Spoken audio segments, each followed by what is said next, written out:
बर्फ से ढके एक खामोश जंगल में अचानक गोली चलती है और चंद लम्हों बाद एक पुलिस अफसर बर्फ पर बेजान पड़ा होता है।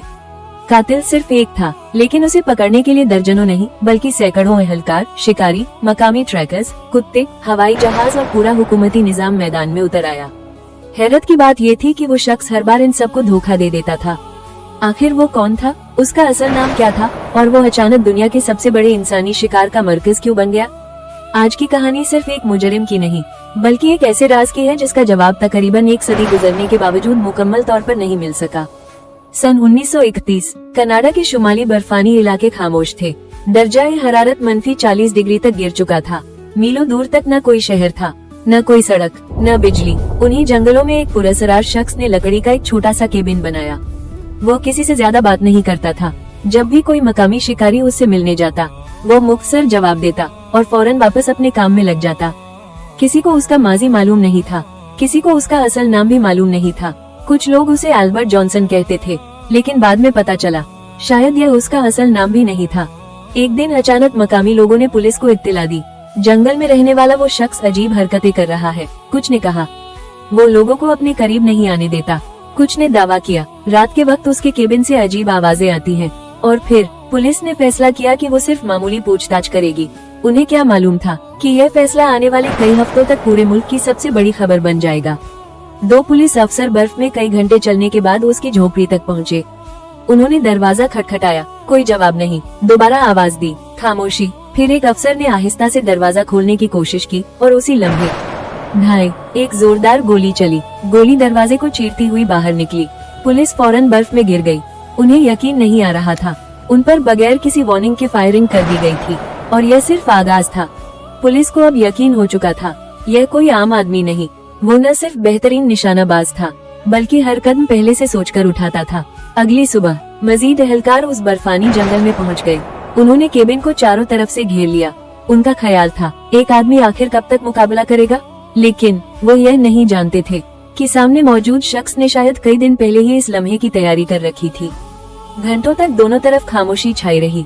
फिर पुलिस ने बुलंद आवाज में कहा, हथियार डाल दो, तुम्हारे पास बचने का कोई रास्ता नहीं। मगर जवाब में सिर्फ बर्फानी हवा की सरसराहट सुनाई दी। चंद लम्हों बाद ढाई केबिन की एक छोटी सी दरार से गोली निकली। एक अफसर के कान के बिल्कुल करीब से गुजरी। सब सन रह गए। इंसान तो दिखाई भी नहीं दे रहा था, फिर वो इतना दुरुस्त निशाना कैसे लगा रहा था? अब पुलिस ने फैसला किया, यह मुहासरा खत्म करना होगा। उन्होंने डायनामाइट मंगवाया। मंसूबा ये था कि एक धमाके से पूरा केबिन तबाह कर दिया जाए। चंद लम्हों बाद एक जोरदार धमाका हुआ। लकड़ी के तख्ते हवा में बिखर गए। धुआं, बर्फ और हर तरफ खामोशी। एहलकारों ने सोचा सब कुछ खत्म हो गया, लेकिन जैसे ही वह आगे बढ़े, ढाई एक और गोली, फिर दूसरी, फिर तीसरी। हर अफसर अपनी जान बचाने के लिए बर्फ में लेट गया। सबसे हैरान कर देने वाली बात ये थी, केबिन तकरीबन तबाह हो चुका था, फिर भी वो शख्स जिंदा था और पहले से ज्यादा खतरनाक अंदाज में फायरिंग कर रहा था। बाद में एक पुलिस अफसर ने कहा, ऐसा लग रहा था जैसे हम एक आदमी से नहीं बल्कि पूरी फौज से लड़ रहे हों। कई घंटे गुजर गए, गोलियां कम हो गयी। फिर अचानक हर तरफ खामोशी छा गई।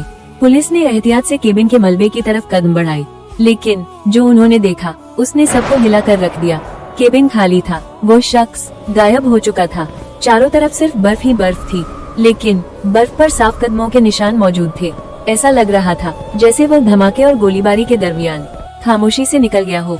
पुलिस फौरन उन निशानों के पीछे चल पड़ी, लेकिन उन्हें बिल्कुल अंदाजा नहीं था कि अब असल शिकार शुरू होने वाला था। अब शिकारी खुद शिकार बनने वाले थे। बर्फ पर बने कदमों के निशान अब पूरे ऑपरेशन की वाहिद उम्मीद थे। पुलिस को यकीन था इस बार वो ज्यादा दूर नहीं जा सकेगा, लेकिन वो एक बात भूल चुके थे, जिस शख्स का वो ताकुब कर रहे थे वो इन जंगलों को उनसे कहीं बेहतर जानता था। चंद घंटे गुजर गए। पुलिस कदमों के निशानों का पीछा करती रही। फिर अचानक निशान खत्म हो गए। आगे सिर्फ सफेद बर्फ थी, पीछे सिर्फ खामोशी। एक अफसर ने धीमी आवाज में कहा, क्या वह हवा में गायब हो गया? लेकिन हकीकत कुछ और थी। मैट ट्रैपर ने एक जमी हुई नदी का रास्ता इख्तियार कर लिया था। अब वो बर्फ के ऊपर नहीं बल्कि जमी हुई नदी पर चल रहा था। इस वजह से उसके कदमों के निशान लगभग गायब हो गए थे। उसकी यह चाल इतनी होशियारी से खेली गई कि पुलिस कई घंटे पीछे रह गई। अब हुकूमत ने फैसला किया, ये सिर्फ पुलिस का केस नहीं रहा।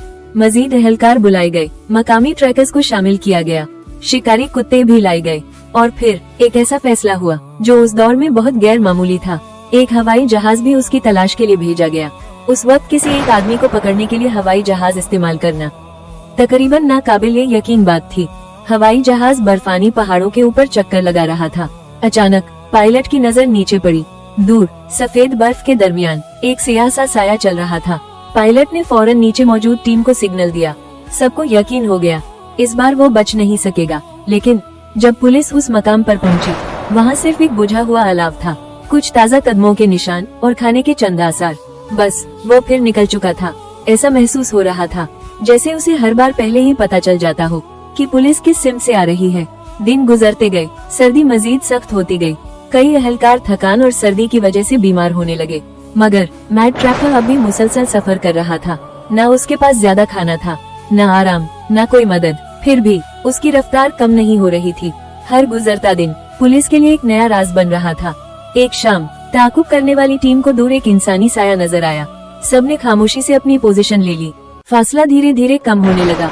50 मीटर, 40 मीटर, 30 मीटर। फिर वो शख्स आहिस्ता से मुड़ा। उसने चंद लम्हों के लिए पुलिस वालों की तरफ देखा और बगैर किसी घबराहट के अपनी राइफल सीधी उनकी तरफ उठा ली।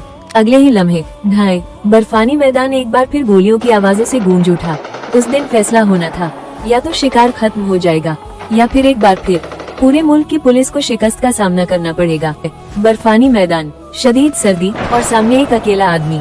दूसरी तरफ दर्जनों मुसल्लह पुलिस एहलकार। कई हफ्तों से जारी यह ताकुब अब अपने आखिरी मरहले में दाखिल हो चुका था।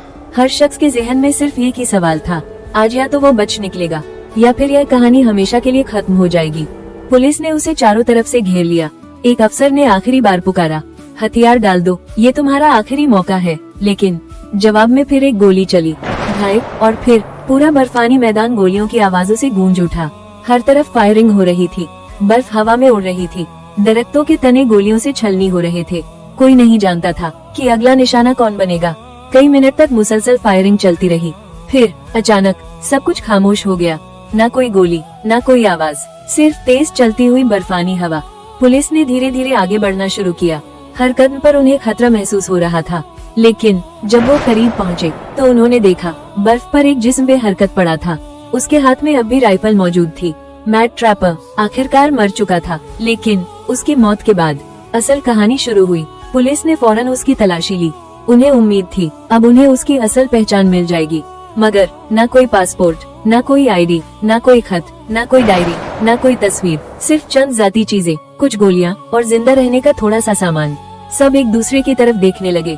यह आदमी आखिर था कौन? महीनों तक तहकीकात होती रही। फिंगरप्रिंट्स चेक किए गए, मुख्तलिफ मुल्कों के रिकॉर्ड देखे गए, अखबारों में तस्वीर शाया हुई, लेकिन कोई भी उसकी पहचान की तस्दीक न कर सका। जो नाम पुलिस ने दिया, एल्बर्ट जॉनसन, हो सकता है वो उसका असल नाम ही न हो। और यही बात इस पूरे वाकये को दुनिया के सबसे बड़े अनसॉल्व्ड मिस्ट्रीज में शामिल कर देती है। आज तकरीबन एक सदी गुजर चुकी है। जंगल वही है, बर्फ भी वैसे ही गिरती है, लेकिन एक सवाल आज भी हवाओं में गूंजता है। मैट ट्रैपर असल में था कौन? एक मुजरिम, एक भागा हुआ फौजी, एक प्रोफेशनल सर्वाइवल एक्सपर्ट, या कोई ऐसा इंसान जो अपनी पहचान का राज कब्र तक साथ ले गया? शायद इस सवाल का जवाब कभी न मिल सके, और शायद यही इस कहानी का सबसे बड़ा राज है।